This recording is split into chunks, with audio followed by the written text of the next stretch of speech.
New at 6 tonight, a warning about a data breach involving Whitehall that might impact you even if you don't live there. Yeah, thousands of people are getting notified that their information might have been compromised after a ransomware attack. Chief investigative reporter Bennett Haberly has been looking into this after getting a tip from someone affected by this. Bennett. Yeah, that's right. Whitehall says as of now, they are not aware of any identity fraud or improper use as a result of this data breach. The city, though, admits there was this ransomware attack and it happened back in May, and that even those who might not live in Whitehall may be affected. Maybe you had a speeding ticket or maybe you used to live there, and that now your personal information could have been accessed. A city administrator tells me they sent out 37,000 notification letters to people in 11 states and 1 U.S. territory. Whitehall says this ransomware attack happened back on May 28th. Days later, the city tweeted out on May 31st that city offices were closed due to a technology issue. No mention in that tweet of a ransomware attack. Notification letters, again, just went out this month.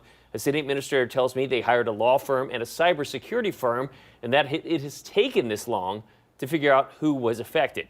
One of the people who received one of those letters was Gregory Hensley. He hasn't lived in Whitehall since 2014. He says he's concerned about this data breach because he's been the victim of identity theft in the past when he and his late wife lived in Whitehall. He now lives in northern Ohio.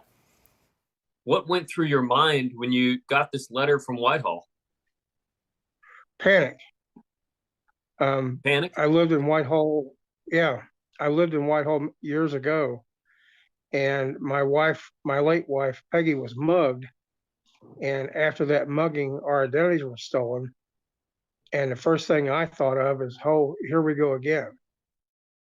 And that was his big concern, the fact that he dealt with those headaches 20 years ago, and that when he and his late wife were victimized, which is why, of course, he has the concerns now. Yeah, and you know, what can people do now after learning about this data breach? Well, there are a few things you can do. First off, if you were one of the 37,000 people that got one of these notification letters, the city has partnered with a service to provide free credit monitoring for a year's time. You can also get a free credit report check. Anytime you think you've been the identity or had your identity compromised, you can contact one of the 3 credit agencies. You only have to contact one of them, by the way, because once one of them, like Experian, runs a fraud check, they will notify the other 2 credit agencies. Now, there was a group online claiming responsibility for this ransomware attack, but Whitehall police tell me tonight that they do not believe anyone has been caught at this point. It's one of those situations, Bennett, that companies don't think they need, protection from that until it happens to them. Right, and not uncommon for one of these breaches to happen, and then we find out about it a few months down the line. We've seen that happen before. Right. All right. Thank you, Bennett.